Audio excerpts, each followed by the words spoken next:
In one of my older videos, I mentioned that my only justification for purchasing my home espresso gear was my apparent enjoyment. I know it's entirely subjective. Whether you agree or not, that's for another time. However, I have always emphasized that you should purchase coffee gears based on your lifestyle. This is one of the very few things I feel very strongly about. Simplicity and the amount of investment needed are the two most important factors. So important that I'd argue they will even influence the brewing quality. After all, these are probably the only metrics that I can consider objective. In one of my older videos, I exemplified this concept by drawing a clear line between the world of mocha pots and espressos. One is a simple, on-the-fly maker, and the other is a world of constant tinkering and steep learning curves. The mocha pot versus espresso machine debate was probably the most explanatory real-world scenario I could think of at the time. Fast forward 2 years, and we have the Brevoy espresso machine. This one, I must say, strikes very hard at the crux of my past views. The Brevoy espresso machine is a compact, $150 machine that runs entirely on a lithium battery. It promises to extract espresso seamlessly and fully automatically, without the user having to worry too much about complex things. Well, you name it, the tamping force, ground distribution, brewing pressure, water temperature, and even more. So, the Brevoy has 3 different modes, each with its respective attachments. It's nice that they included all the attachment accessories in the whole pack. You can use all the 3 modes out of the box. The first mode is our double shot mode. It's the mode we all love, and here we have the basket and shower screen. The basket holds up to 16 grams of coffee, but you can probably fit more using lighter roasts. Its diameter is around 46 millimeters, and we also get a dosing funnel that nicely fits with the double basket. For the single shot mode, you have the second basket, which is a lot smaller and only holds up to 7 grams. You also get 2 different size spoon tampers that you can use to dose and tamp the coffee for both baskets. They might not be as effective as the heavier metal ones, but I'd say they do a decent enough job. The single and double basket modes should be interchangeable, and you should not worry about the grind sizes if changing between the two. Looking closer at the 2 baskets, we can see that they have a flow and pressure regulation mechanism. We'll get into how that makes a difference later. Last but not least, we also have the optional capsule adapter for the capsule mode. You can use it for capsules, but I'd like to keep it in the box and store it there as long as possible. You know I'm that type of guy, right? You also get some nice additional accessories. You get a needle, which works pretty much like a WD-T tool, but maybe just a bit slower than normal multi-needle ones. So, before I start getting into the details, I'd like to shout out to Brevoy for providing me with the review sample. As usual though, as far as evaluation goes, I'll be as objective as possible. The specs of this machine are quite interesting, to say the least. The main unit has a mini pressure pump that generates the required 9 bars of pressure for espresso. It also has a heater which can heat room temperature water. Both the pump and the heater are enclosed in an IPX6 water-sealed enclosure, so you can splash water on the case without worrying about breaking the unit. The combination of the water heater and the IPX6 certification are nice for outdoor trips, but since I never do outdoor trips myself, I don't want to feel qualified to judge how well this does in that regard. But you will have the option, and mine definitely survived my sprays.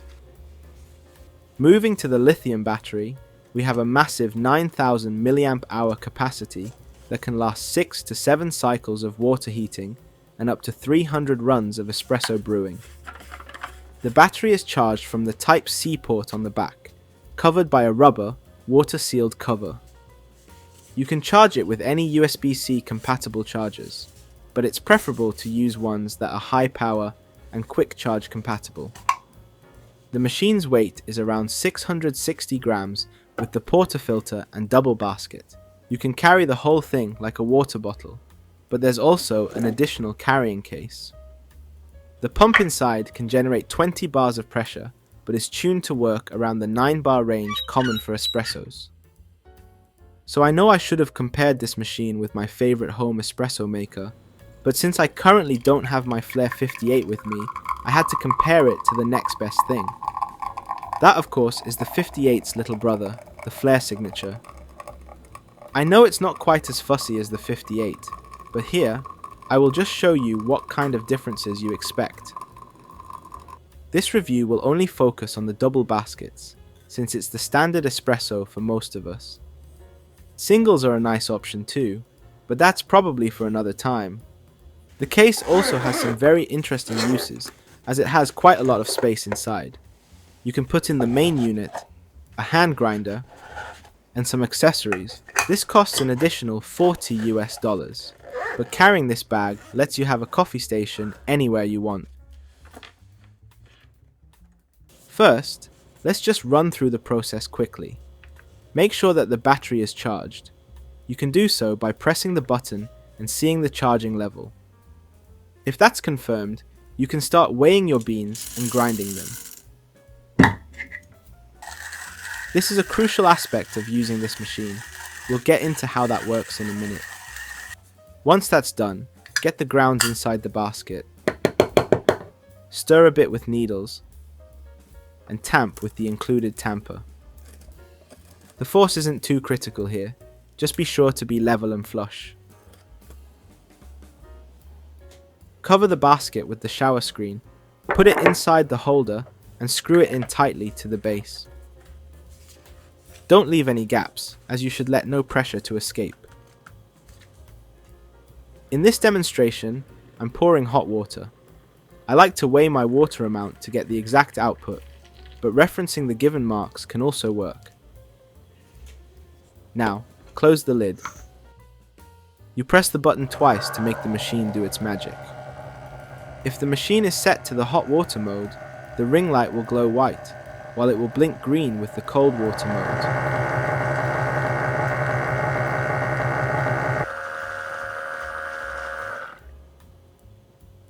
Judging by the looks, it's very convincing, to put it lightly.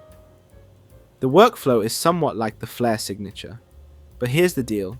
Even the Flair Signature needs the grind setting to be within a relatively small range. We're not talking about the much fussier Flair 58, and it took me 2 bad brews and 1 okay-ish brew to get here, and that's kind of a lot of work. The flow feels a whole lot different just by turning the dial on my grinder a tenth of a full turn towards the coarse side.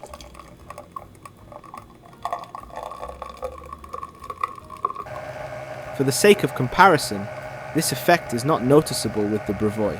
Even with 2/10 of a full turn, the brew times were within 5 seconds apart. Well, even though the Flair Signature is considered less fussy, we still have some notable difference here. The Brevoy seems to be able to control the pressure and flow during the brew. I believe this is done by the flow assistance mechanism, realized by the valve below the basket, and also from the grooves in the portafilter. The mechanism helps regulate the brew's pressure, much like a pressurized espresso basket, albeit with a slightly different execution. It reminds me very strongly of the old Espresso that I used a long time ago. Regardless, the machine lets you err a bit more on the grind size than other makers. Despite that though, there are still important things you must keep in mind. First, grind size is still very important. Too coarse is never a good idea, as you'll get a disgusting under-extracted espresso that might look very nice like this, but tastes horrible. You don't want to use too fine grinds either. The machine will be jammed and automatically stop if the pressure exceeds 20 bars. I'd aim for what you'd put on small espresso makers, a bit like what I use on the Flair Signature. It's generally just a few steps coarser than normal 58mm espresso machines. The pressure assistance is designed to work for you, but it can work against you if you're complacent. You can still get into the right pressure and flow with an extraction that's all over the place. So it's very important to rely on your second best tool, which is your tongue. Next is the dose. I recommend weighing both the coffee and the water. During my testing, if you add 1.8 times the dose plus your desired yield, you will get around the correct ballpark. In this demo, I'm using 17 grams of coffee and aiming for about 35 grams of yield. This means I should use around 66 grams of water. This highlights the machine's ability to tune the yield, which is very nice. To maximize the brew quality of this machine, you want to use coffee that is properly roasted, stored, and in prime condition. Here's what it looks like when you use coffee that has gone a bit stale. Regarding the taste, this machine's espresso is far better than any other cheap espresso maker I tried. It's up there with some of the well-tuned, non-pressure assisted entry-level espresso makers. I'd say it's very close to the level of my Flair signature. It's not quite the level of perfectly pulled espresso with a non-assisted basket, but it's pretty close. Much closer than I expected. Unfortunately, the machine is not designed for those who still want to tinker a bit deeper. For that, you'd be much better off with manual levers and PID controlled machines. This can be considered a negative for advanced users, but it's conversely a positive for entry-level baristas. Let's track back a bit to how we finish the brewing workflow. After finishing, you can unscrew the holder and tap the basket onto it to knock the coffee out. There's some work to do here, but this should still be avoided with a proper knockbox. This can get a little annoying sometimes, and I'd still call it a significant minor issue. There's some work to do here by the designers. Maybe a small change in the basket shape should help. Nevertheless, the basket comes out clean, so that's kinda nice to see. I also had some time to test the heater of the machine. To activate it, instead of pressing the button twice, you hold the button and wait until the ring light turns green. Granted, the heating time is about 3.5 minutes for double shots and takes a lot of the battery. It's also important to note that if you use this mode often, you will probably deplete the battery's lifetime much quicker, as heating elements require massive power to drive. This is perhaps why I am not a big fan of using the heater regularly, but hey, once again, it's optional. Just use it sparingly if you don't have a kettle lying around. So, I can see that the machine was probably built to blur the line between simplicity and complexity. It's one of the first attempts to enable you to make something that should have been complex with minimal effort and a reasonable price. You can get the whole pack for a relatively affordable price, which pretty much raises the floor massively without sacrificing a lot of effort and investment. The standard kit is relatively affordable and raises the floor massively when it comes to machines with both minimal learning curve and investment. Sure, it will not give you the feeling of dialing something perfectly after a massive effort, nor will it give results as good as a perfectly dialed cup of espresso, but it gives you something close. I mean close, but without that much effort and cost. Think about that for a second. Okay, with you done with your thinking, I'll say what I think, relating a bit with my previous thoughts.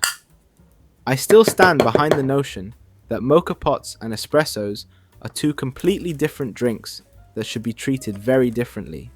So, mocha pots are not a part of this comparison. Let's limit the discussion just for espressos. The Brevoy is a huge deal. With around $150 plus a decent manual grinder, you have a complete kit working to set you up the moment you get it. You don't have to worry about counter space, electricity consumption, difficult setups, steep learning curves, additional accessories, and other things that may easily sway people away from entering the espresso game. This is where the Brevoy gives a nice platform to start. It will work out of the box as intended, and very little is sacrificed in terms of results. Other than that, it can be carried around easily for a quick to set up kit that lets you brew while you're away, again, without considerable penalty in terms of brew result. This means that it can work as a backup or travel machine for more seasoned coffee enthusiasts. Ultimately, you have a completely new way of seeing espresso. Now, we have two very good approaches for espressos, And that's why we, as home baristas, win. We'll hopefully get better machines for segmentation, and we should get more friends, as many newbies should not be swayed away from entering the espresso world. My past understanding was that good espresso had to be mutually exclusive to cheap, simple, and flexible. Thanks to the Brevoy, I pleasantly realized that that statement is outdated. I hope that the way I pleasantly had my understanding change will also inspire you on how you see the world. Maybe not to that extent. But anyway, thank you, and until next time.